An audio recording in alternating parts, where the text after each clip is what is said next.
kembali lagi dalam Hukum di Mata Bawah, dan kali ini kita sudah masuk ke segmen konsultasi hukum ya. Bagi Anda yang ingin konsultasi hukum dengan Cak Bowo bisa langsung aja bergabung di 087803 kali 41717.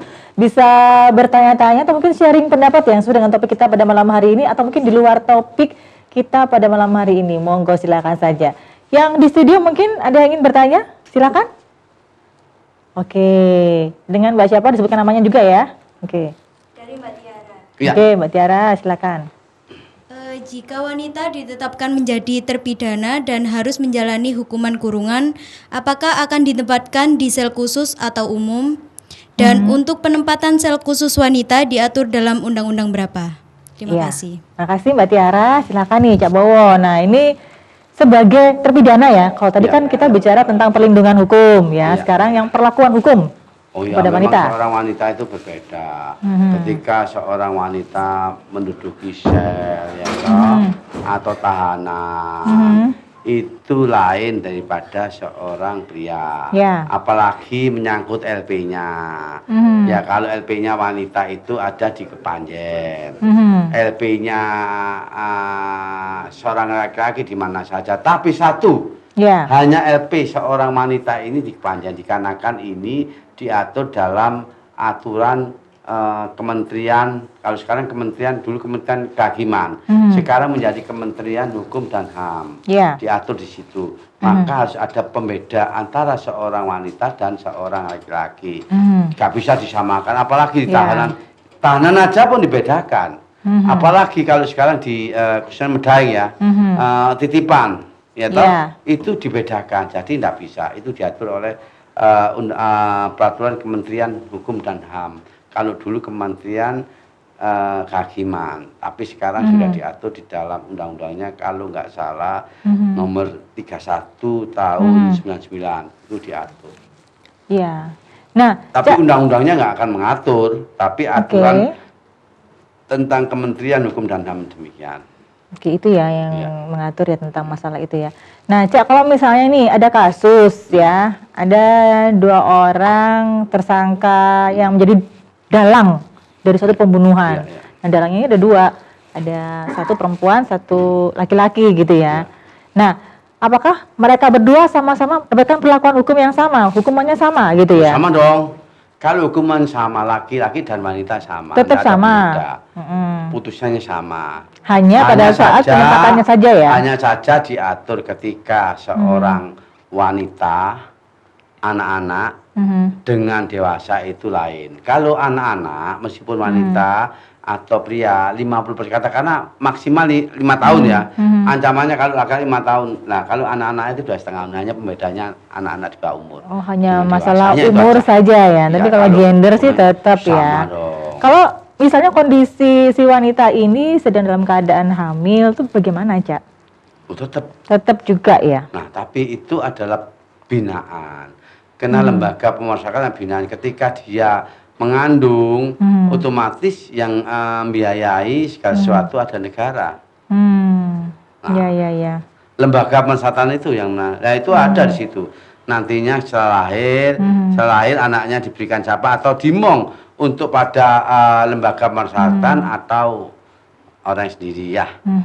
Jadi itu bisa, tidak ada masalah. Tetap ya, kalau tapi namanya masa hukuman tetap ya? Tetap nanti apakah diberikan pada keluarganya setelah lahir, diasuh oleh keluarganya, atau nantinya ada juga di lembaga pemasyarakatan ini khusus untuk orang-orang yang melahirkan anak, juga ada yang mengasuh di sana itu. Ya, tidak ada masalah, itu negara memang tujuannya seperti itu. Baik. Melindungi tentang baik bagi orang-orang wanita maupun laki-laki, pria atau perempuan, itu sudah dilindungi di sana menjadi binaannya ya.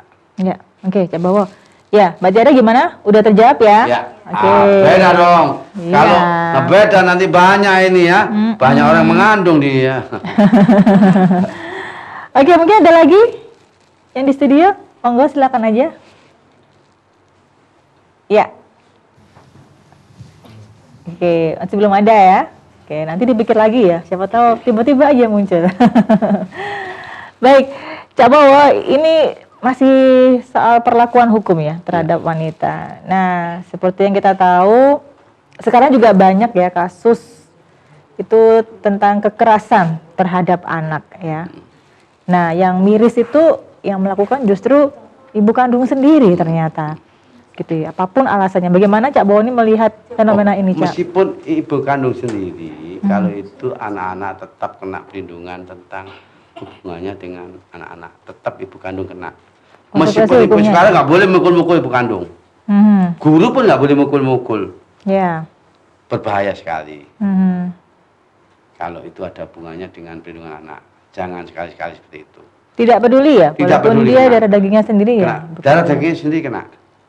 Jadi Konsekuensi setiap hukumnya? orang, Ancamannya berapa sama tahun? dong.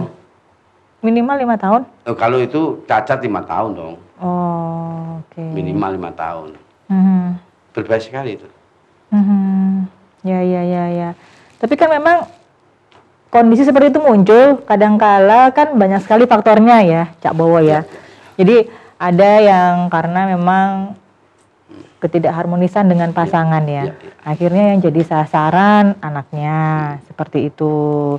Jadi tidak adanya perlakuan yang kurang baik dari suami kepada istri. Akhirnya istri mungkin stres, jadi berbuat seperti itu kepada anaknya. Kemudian ada juga mungkin karena dia merasa lemah, nggak berdaya, kurang mandiri, tergantung akhirnya karena dia secara faktor ekonomi kurang, stres dilampiaskan juga ke anak. Nah seperti itu. Itu apakah ada toleransi nggak dari sisi hukum? Mungkin ya kan itu karena disebabkan karena kondisi yang mungkin memang di luar kontrolnya dia kan.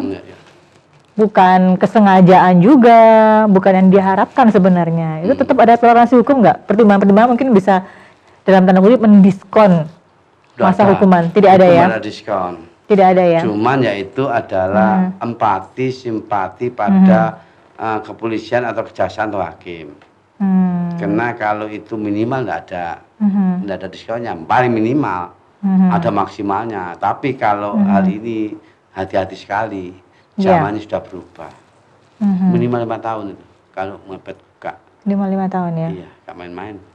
Oke, itu sampai kalau kekerasan yang menyebabkan sampai cacat ya, Cak Bowo. Iya. Nah, kalau cuman bentak-bentakan gitu, kekerasan psikis kan, itu sebenarnya kan juga berpengaruh juga kan? Iya, psikis maupun fisik sama saja kelihatannya. Sama, hukumannya sama? Sama. Juga ancamannya sama juga minimal 5 tahun. Anak itu begitu. Hati-hati, memang nggak semudah apa yang dibayangkan bahwa sekarang ini seperti dulu. Makanya inilah cerita dari Ibu Kartini seperti ini.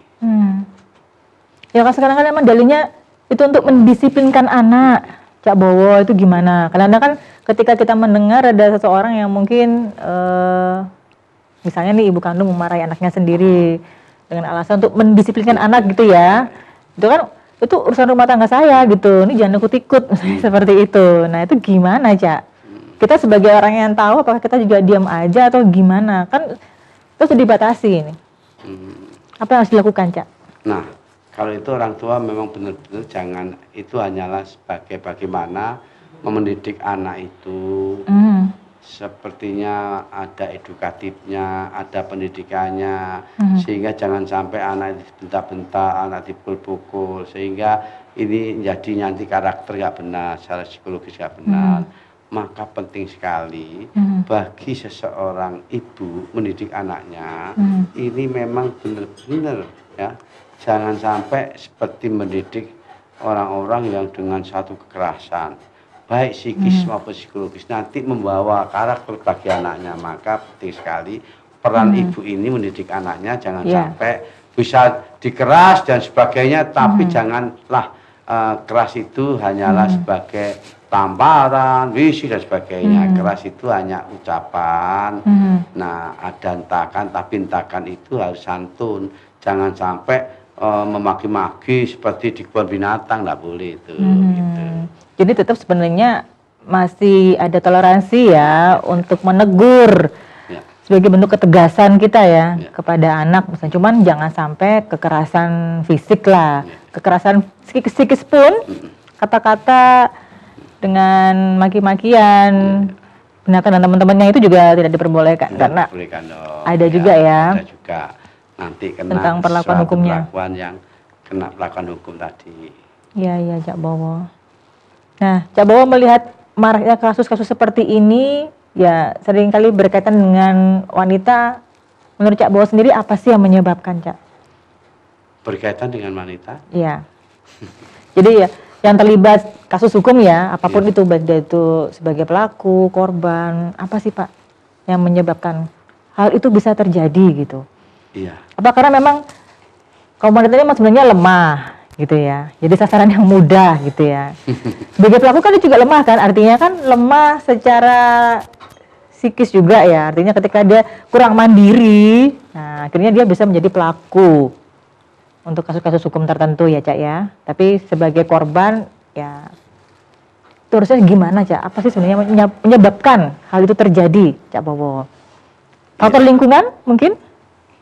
Bisa lingkungan, bisa teman. Kalau lingkungan ya lingkungan pertemanan di mana. Bisa pada waktu itu juga di pendidikan di rumah. Nah, itu ada 3 hal. Rumah, lingkungan, dan sekolah. Lingkungan itu sekitar lingkungannya rumahnya. Tapi di rumah bagaimana karakter-karakter semua. Tapi yang satu ini seringkali yaitu pendidikannya, teman-teman sekolahnya itu ini baik sekali. Jadi 3 hal itu yang seorang wanita atau yang lainnya ketika itu berhubungan dengan lingkungan, dengan pendidikan sekolah maupun di rumahnya, tergantung 3 hal tersebut. Nah, ada yang lain ya, ada dikarenakan kena ekonomi. Iya, faktor ekonomi tadi ya. Faktor ekonomi seperti ini. Akhirnya membuat seseorang itu bisa menjadi pelaku juga ya. Ekonomi ini. Betul. Tapi yang banyak ekonomi. Iya. Karena memang kalau kita bicara masalah ekonomi misalnya luas sekali ya, komprehensif. Iya. Jadi ekonomi seringkali. Tapi terlepas karena ekonomi juga ada dukungan dari lingkungan, sekolahan, rumah. Ini Betul. adalah yang penting adalah dominan dari situ. Tapi yang lebih dominan adalah kena ekonomi. Faktor ekonomi ya, Faktor ekonomi, ya. Itu yang membuat seseorang bisa menjadi pelaku dan juga bisa menjadi korban. Korban. Sama juga ya. Karena saya lihat juga, saya survei pada waktu di pengadilan agama. Sekarang perceraian itu banyak. Iya. Sampai kadang-kadang di pengadilan negeri, ya Surabaya maupun di PA itu lebih banyak di PA. Ya. Faktor itu. Ya. Kembali lagi ya ke masalah yang satu itu ya. Satu ekonomi, ternyata ekonomi. Iya ya. Ekonomi ini berbahaya sekali, maka kalau perkawinan itu ya memang cinta sih boleh, senang sih boleh. Tetapi harus toh akhirnya nanti pada ekonomi. Faktor-faktor itu yang berbahaya sekali. Kalau menurut pandangan saya seperti itu. Baik, kita tahan dulu Cak Bowo. Kita break sebentar dan pemirsa kita akan kembali setelah jeda pariwara berikut, tetap di Hukum di Mata Bowo.